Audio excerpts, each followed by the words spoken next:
नमस्कार दोस्तों, स्वागत है आप सबका हमारी एजुकेशन क्लास में जिसका नाम है टेक्निकल फादर और मैं हूं आपके साथ दीपक चौहान।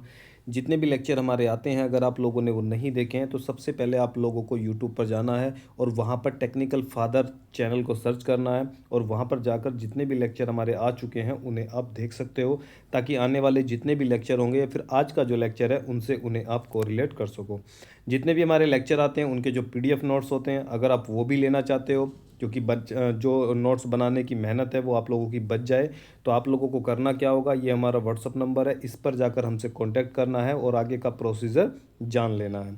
नेक्स्ट इन्फॉर्मेशन ये है कि अगर आप ऑनलाइन कोर्स घर बैठे ज्वाइन करना चाहते हो तब भी आप लोगों को इसी व्हाट्सअप नंबर पर हमसे कांटेक्ट करना होगा। ये पिक्चर आप लोगों को दिख रही होगी, ये प्रिवेंटिव मेंटेनेंस होता है मशीन के अंदर जो हर 3 महीने के अंदर होता है, तो कुछ इस तरीके से जो होता है वो आप देख सकते हो।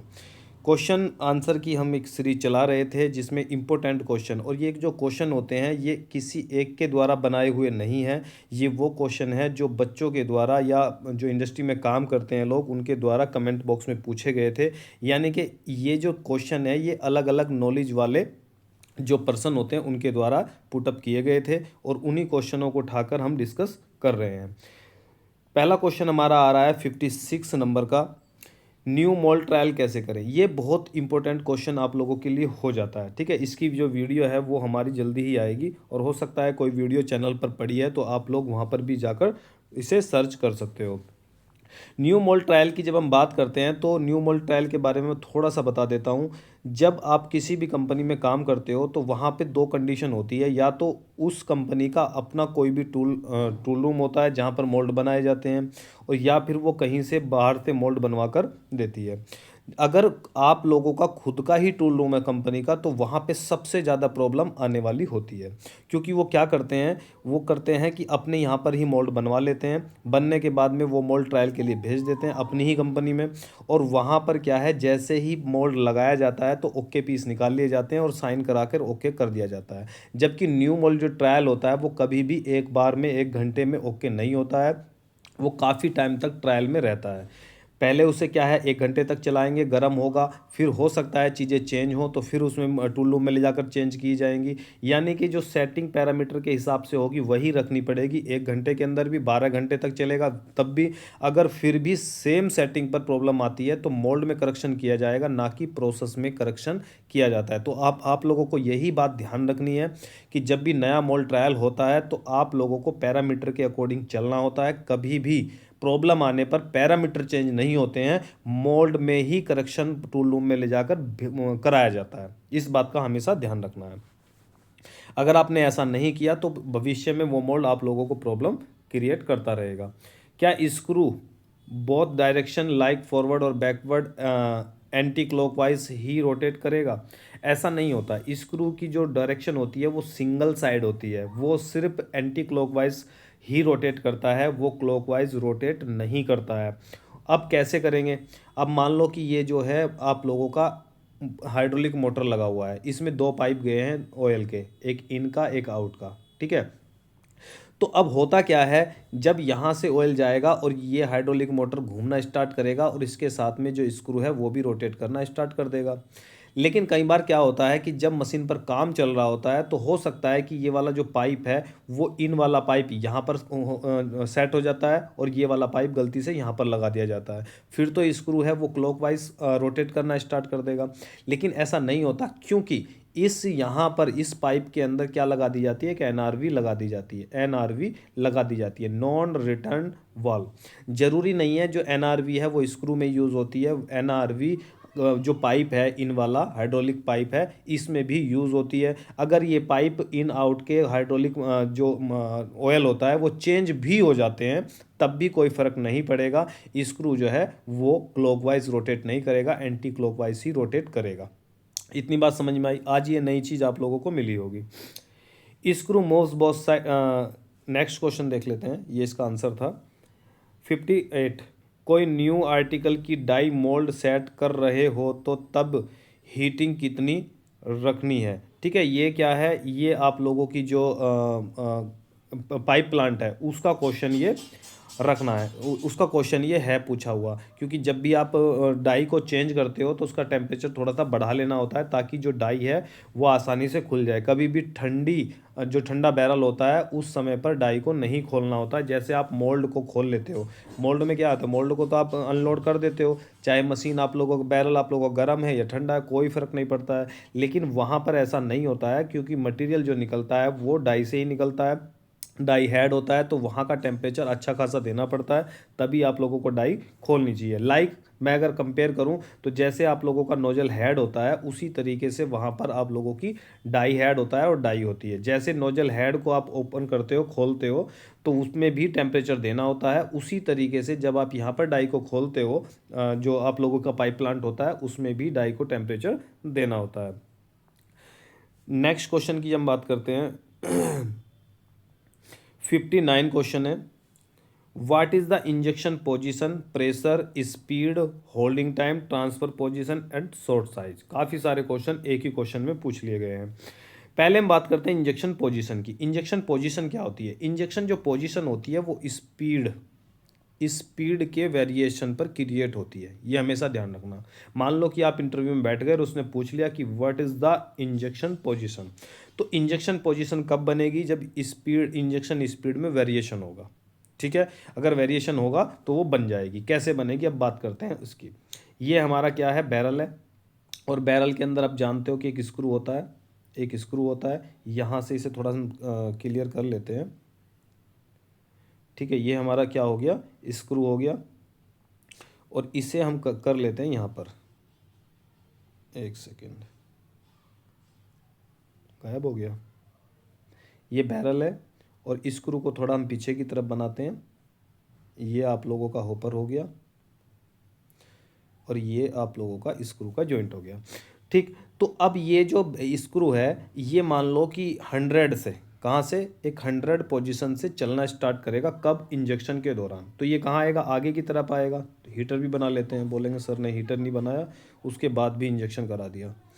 ठीक, तो ये हमने क्या कर लिया, 100 mm से स्क्रू ने चलना स्टार्ट किया। ये जो 100 mm था ये एंड पॉइंट था, ये क्या था, एंड पोजीशन थी।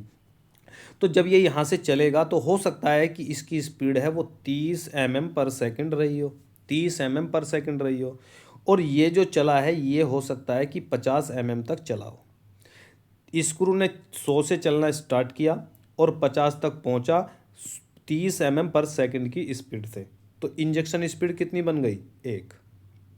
ठीक, अब स्क्रू ने 50 से 30 पर गया और यहाँ पर ये चला आप लोगों की 35 mm पर सेकंड की स्पीड से। तो अब ये कहाँ पहुँचा, 30 तक।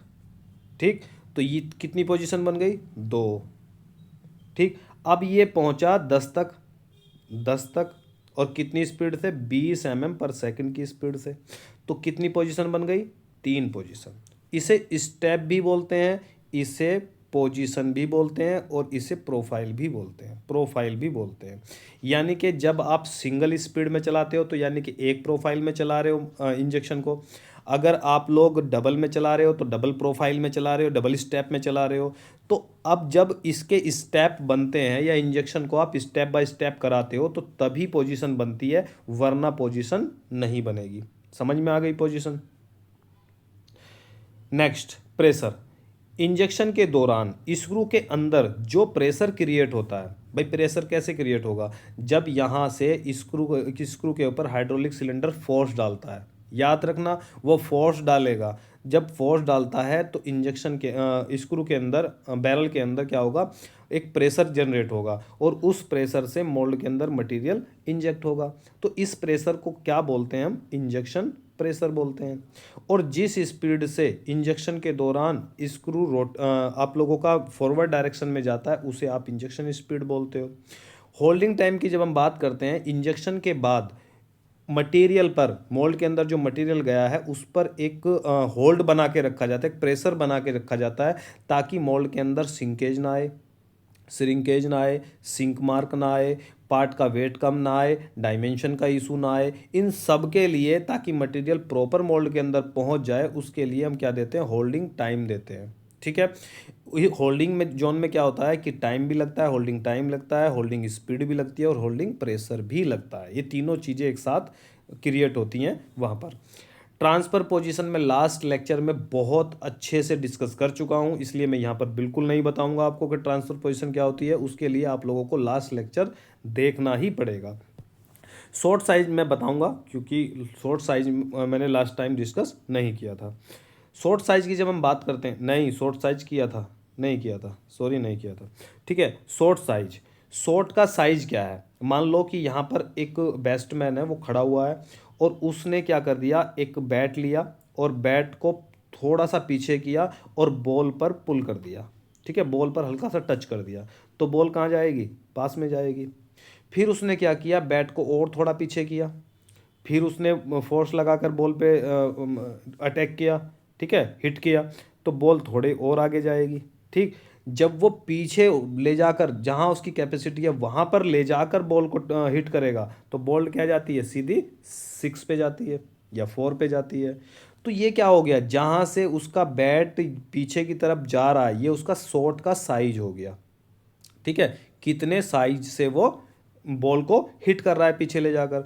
उसी तरीके से रिफलिंग के दौरान जब स्क्रू पीछे की तरफ जाता है रोटेट करते हुए तो जहां पर भी वो रोटेट करने के बाद में रुकता है वो उसका क्या हो जाता है, शॉर्ट साइज हो जाता है। यानी कि वो जो शॉर्ट लगाने वाला है, मोल्ड में मटेरियल को भरने वाला है, उसका साइज कितना है, वो स्क्रू पीछे कितना गया साइज लेके, ठीक है, उसे ही हम क्या बोलेंगे, शॉर्ट का साइज बोलेंगे। समझ में आ गई बात। अगर वो घूमते हुए 50 mm गया तो किसी भी मशीन का शॉर्ट साइज कितना हो गया, 50 हो गया। ठीक, अगर वो 60 चला गया तो 60 हो गया। लेकिन इसमें क्या होता है, एंड पोजीशन को कभी भी कैलकुलेट शॉर्ट साइज में नहीं करते हैं। क्यों, क्योंकि 50 अगर गया और इसमें 5 सकबैक दिया हुआ है तो एंड पोजीशन कितनी हो जाएगी, 55 हो जाएगी। लेकिन 55 को शॉर्ट साइज नहीं बोलेंगे, शॉर्ट साइज वही होगा जो स्क्रू रोटेट करके जाता है। ठीक है, अब क्वेश्चन ये आता है, आप पूछोगे नहीं, मैं ही बता देता हूँ कि सर इसे ही शॉर्ट साइज क्यों कहा गया। भाई स्क्रू तो और पीछे रुका है ना जाकर, एंड पॉइंट तो दूसरी, इसे क्यों कहा गया। इसे इसलिए कहा गया क्योंकि स्क्रू जब रोटेट करके जाता है तो मटेरियल को भी आगे लेके आता है। तो जितना मटेरियल आगे आएगा वही उसका शॉर्ट साइज कहलाएगा, यही तो मटेरियल मोल्ड के अंदर जाएगा। ठीक है, और जब वो बिना घूमे ही जा रहा है, मान लो कि वो 0 पोजीशन पे है और बिना घूमे पीछे की तरफ आप उसे 100 mm ले जाओ, क्या 0% भी मटेरियल आएगा, कुछ भी मटेरियल नहीं आएगा। तो शॉर्ट साइज कहाँ से बन जाएगा, समझ में आ गई। इसलिए घूम के जाना ही कैलकुलेट किया जाता है।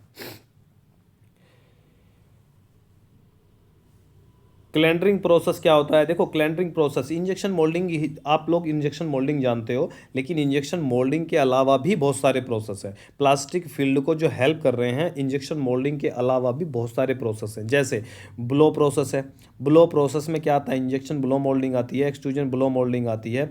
ठीक है, और आप लोगों की स्टेज ब्लो मोल्डिंग आती है। एक प्रोसेस के 3 प्रोसेस बन गए, ये तो मैं सिंगल बता रहा हूँ। अब हम बात करते हैं एक्सट्रूजन प्रोसेस की। एक्सट्रूजन में एक्सट्रूजन प्रोसेस आता है, एक्सट्रूजन ब्लो मोल्डिंग आती है, एक्सट्रूजन फिल्म प्लांट आता है, एक्सट्रूजन पाइप प्लांट आता है। 3 इसके हो गए। ठीक है, अब इसके बाद में क्या हो गया, आप लोगों की थर्मोफॉर्मिंग हो गई, थर्मोफॉर्मिंग में वैक्यूम फॉर्मिंग भी आती है, 2 ये हो गई। इसके बाद में आप लोगों की रोटेशनल आती है, जिससे आप लोगों के कंटेनर वगैरह बड़े बनाए जाते हैं, एक ये हो गई। फिर आप लोगों की कैलेंडरिंग आती है, कैलेंडरिंग में क्या बनती है, सीट बनती है। जो सीट आप थर्मोफॉर्मिंग में पीवीसी की लाकर आप लोग डिस्पोजल वगैरह बनाओगे, वो बनकर कहाँ से आती है, वो सीट कहाँ से, कैलेंडरिंग प्रोसेस से बनकर आती है। ठीक है, ट्रांसफर मोल्डिंग होती है, कंप्रेसर मोल्डिंग होती है। तो काफ़ी सारी जो मोल्डिंग मशीनें हैं वो होती हैं। आप लोगों को इंजेक्शन का पता है, आप लोगों को इसलिए इंजेक्शन को ही जानते हो, लेकिन उससे अलग भी बहुत सारे प्रोसेस होते हैं। ठीक है, एक्सट्रूजन प्रोसेस है, एक में फिल्म बनेगी, पाइप भी बनेगा, प्रोफाइल बनेगी, वायर भी बनेगी। ठीक है, बोतल बनती हैं ब्लो मोल्डिंग में, बोतल बनेगी, आप लोगों की बॉल बनेगी, जितने भी आप लोगों के खिलौने होते हैं मैक्सिमम वो उससे बन जाते हैं। तो अलग अलग जो मशीनें मोल्डिंग की होती हैं वो अलग अलग प्रोसेस होते हैं, इसलिए आप लोगों को उनकी जानकारी थोड़ी कम है। कैलेंडरिंग प्रोसेस यहाँ पर थोड़ा सा दिया गया है, यहाँ से मटेरियल निकलेगा, ये जो रोलर लगे हुए हैं ये मटेरियल को थोड़ा सा बड़ा बढ़ाकर अंत में जब लेकर आते हैं तो यहाँ पर पूरी सीट बन जाती है चौड़ी। ठीक है, ये कैलेंडरिंग प्रोसेस होता है। Injection moulding full injection moulding full maintenance type of machine maintenance. जो ये मेंटेनेंस का प्रोसेस है या प्रोसीजर है, ये हमने जो है कवर किया गया है इंजेक्शन जो ऑनलाइन कोर्स है उसमें हमने कवर किया है। अगर आप लोगों को मेंटेनेंस का करना है तो आप जाकर जो व्हाट्सअप नंबर मैंने वीडियो के स्टार्टिंग में दिया है उस पर जाकर कॉन्टैक्ट करके आप ऑनलाइन कोर्स ज्वाइन कर सकते हो। इसमें क्या आता है हमारा प्रिवेंट, एक इसमें जो मेंटेनेंस होता है इसमें क्या आता है, एक तो प्रिवेंटिव मेंटेनेंस आता है, एक रूटीन मेंटेनेंस आता है, ब्रेकडाउन मेंटेनेंस भी आता है। ठीक है, प्रिडिक्टिव भी बोलते हैं। प्रिडिक्टिव का मतलब क्या होता है, कुछ होने वाला है, कुछ होने वाला है उसके लिए पूरा साल भर का प्लान बना दो कि भाई हमें ये सारी चीज़ें, चेक शीट लगा दो, चेक शीट को डेली भरते रहो और चेक करते रहो, कुछ भी प्रॉब्लम ना आए। उसके बाद में हमारा प्रिवेंटिव मेंटेनेंस आता है जो 3 महीने में किया जाता है, क्वार्टरली करते हैं हम। 3 महीने में जो भी चीज़ें आप लोगों को लगती है पूरी मशीन को चेक किया जाएगा। जो भी गड़बड़ आप लोगों को लगती है, जैसे आप लोगों के कई बार क्या है, हीट एक्सचेंजर आप लोगों का क्लीन होना है, ठीक है, बैक फ्लो चेक करना है, सारे कॉन्टेक्टर चेक कर लेने हैं, एस एस आर चेक करनी है, लिमिट स्विच चेक करने हैं, सेंसर चेक करने हैं, ग्रीस करना है, ये सारे के सारे किस में आते हैं, प्रिवेंटिव मेंटेनेंस में आते हैं। यानी कि चीज़ें ब्रेक डाउन तक ना पहुंचे, उसे प्रिवेंट कर लिया जाए पहले, क्योंकि जब ब्रेक डाउन होगा तो उसमें समय की भी खपत होगी, आप लोगों का जो पैसा है वो भी ज़्यादा खर्चा होगा, तो इसलिए प्रोडक्शन का लॉस भी होगा। तो आप लोग क्या करते हैं, प्रिवेंटिव और रूटीन मेंटेनेंस पर ज़्यादा ध्यान देते हैं ताकि चीज़ें ब्रेक डाउन तक ना पहुंचे। ब्रेक डाउन क्या होता है, जब मशीन में कोई प्रॉब्लम आ जाती है और मशीन रुक जाती है, उसे आप क्या बोलते हो, ब्रेक डाउन मेंटेनेंस बोलते हो। सर बैक प्रेशर के बारे में बताइए। तो बैक प्रेशर मैंने लास्ट वीडियो में बहुत अच्छे से डिस्कस किया है, आप लोगों को लास्ट वीडियो देखनी चाहिए। और पार्ट नंबर 42 भी मैंने यहाँ पर मेंशन कर दिया है। आप जो पार्ट नंबर 42 है, 42 है, उस वीडियो को भी जाकर देख सकते हो। 63 मशीन में कैसे पता चलेगा कि वो कितने ग्राम की है। ठीक है, मशीन का जो स्पेसिफिकेशन होता है उसमें सब कुछ दिया होता है कि कौन सी मशीन कितने ग्राम की मशीन है। ठीक है, उसका क्लैंपिंग फोर्स कितना है, उसकी जो टाई बार का साइज कितना है, उसकी जो इजेक्टर का जो इजेक्टर का जो फोर्स है वो कितना है, प्लेट एंड का साइज कितना है, स्क्रू का साइज कितना है, बैरल का साइज कितना है, सब कुछ उसमें दिया होता है। डोजिंग क्या होता है, देखो डोजिंग क्या होता है, रिफिलिंग, रिकवरी, डोजिंग, चार्जिंग, ये सभी एक ही चीज़ है। ठीक है, यानी कि होपर से मटेरियल को कलेक्ट करके स्क्रू के सामने इकट्ठा कर लेने का जो प्रोसेस होता है उसे डोजिंग बोलते हैं। उसके बाद में ये जो है इंजेक्शन के दौरान मोल्ड में यही मटेरियल इंजेक्ट कर दिया जाता है। 65 मोल्ड सेफ्टी कैसे सेट करते हैं। ठीक है, मोल्ड सेफ्टी के लिए वीडियो जो है हमारी जल्दी ही आएगी। मोल्ड सेफ्टी बहुत ज़्यादा इंपॉर्टेंट होता है। मोल्ड सेफ्टी में 2 चीज़ें यूज़ करते हैं, एक टाइम का यूज़ करते हैं और एक प्रेशर का भी यूज़ करते हैं। ठीक है, प्रेशर का भी यूज़ करते हैं। टाइम का मतलब क्या होता है, थोड़ा सा बेसिक में बता देता हूँ। ये आप लोगों का कोर है, ये आप लोगों की कैविटी है। ठीक है, ये आप लोगों की कैविटी है। तो आप लोग क्या करते हो, जब मोल्ड को क्लोज करते हो तो इसे जो है स्लो जो प्रिंसिपल होता है उसमें आप क्लोज करते हो। ठीक, आप लोगों ने स्लो, फास्ट और स्लो, जब आप लोग यहाँ पर आ जाएंगे, मोल्ड बंद करने की कगार पर होगा, उस समय पर आप क्या करते हो, आप इसमें एक सेटिंग डालते हो और ये बोलते हो कि ये जो बची हुई दूरी है, मान लो कि 10 mm की डिस्टेंस है मोल्ड बंद होने में, 10 mm की जो डिस्टेंस है वो 1 सेकंड या 2 सेकंड, 1 सेकंड मान लो कि 1 सेकंड में कंप्लीट हो जानी चाहिए। ठीक है, अब अगर ये आप लोगों ने सेफ्टी डाल दी कि 1 सेकंड में मोल्ड जो है 0 पोजीशन तक पहुंच जाना चाहिए, बंद हो जाना चाहिए, लेकिन अब अगर मोल्ड के बीच में स्क्रू आ गया या कुछ भी रनर आ गया, तो जैसे ही ये उसके बीच में कुछ आएगा तो टाइम हो जाएगा, लेकिन ये 0 तक नहीं पहुंचेगा।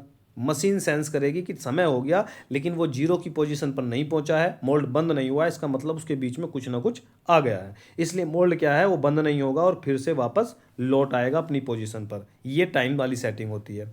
एक होता है सेंसिंग प्रेशर। ठीक है, वो 10 डाल देते हैं, 15 डालते हैं, अगर बीच में मोल्ड के कुछ आएगा तो प्रेशर बढ़ना है, पता ही है आप लोगों को। आप लोग जो है, आप जूस देखते हो ना, गन्ने का जूस निकलता है, तो वहाँ पर क्या है, जब उसमें गन्ने डाले जाते हैं तो इंजन लोड मानता है ना, प्रेशर ज़्यादा लगाना पड़ता है उसे।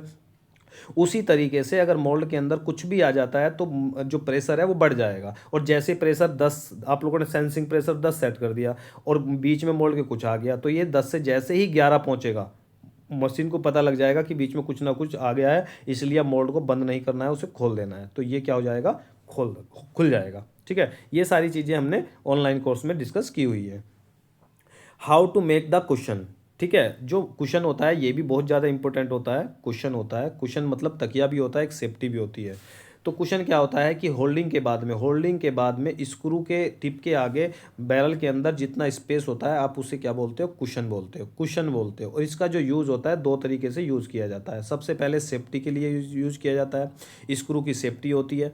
ठीक, सेफ्टी कैसे होती है, मान लो आप बाइक लेकर आ रहे हो, आगे ट्रक जा रहा है, तो आप क्या करोगे, यहाँ पर आके ब्रेक मारोगे या पीछे से ही गाड़ी को रोकना स्टार्ट कर दोगे। तो उसी तरीके से कुछ स्पेस पहले ही स्क्रू को रोक लिया जाता है ताकि वो आगे ना टकरा जाए। तो ये सेफ्टी के पर्पज़ से भी होता है।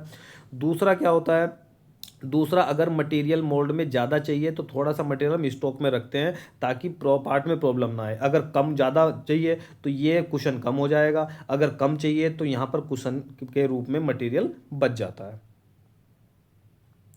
नेक्स्ट क्वेश्चन है हमारा, मोनोमर ऑफ पॉलीकार्बोनेट। जो पॉलीकार्बोनेट होते हैं इसका मोनोमर क्या होता है, बिस्फिनॉल ए और फोजिन गैस। जो पॉलीकार्बोनेट होती है मटेरियल होता है, इसका हर चीज, हर प्रोसेस, हर चीज़ ही इंपॉर्टेंट है। अगर इसका मोनोमर पूछे तो इंटरव्यू में पूछा जाता है। इसका प्री ड्राइंग टेम्परेचर वो भी इंटरव्यू में पूछा जाता है। प्री ड्राइंग टाइम इसका इंटरव्यू में पूछा जाता है। इसका प्रोसेस टेम्परेचर इंटरव्यू में पूछा जाता है। इसकी फुल फॉर्म पूछ ली जाती है। यानी कि पीसी से रिलेटेड जितने भी क्वेश्चन बनते हैं वो बहुत ज़्यादा इंपॉर्टेंट होते हैं। ठीक है, तो आज के लिए इतना ही। मिलते हैं नेक्स्ट लेक्चर में। वीडियो आप लोगों को पसंद आती है तो वीडियो को लाइक ज़रूर कर दिया करें और दोस्तों को भी शेयर कर दिया करें। अगर आप ऑनलाइन कोर्स ज्वाइन करना चाहते हो, पीडीएफ नोट्स लेना चाहते हो, तो हमारा व्हाट्सअप नंबर है, इस पर आप लोगों को कॉन्टैक्ट करना है और हमसे कॉन्टैक्ट करके वो सारी चीज़ें आप करवा भी सकते हो। तो मिलते हैं नेक्स्ट लेक्चर में, जब तक के लिए दीजिए मैं इजाज़त। जय हिंद, जय भारत।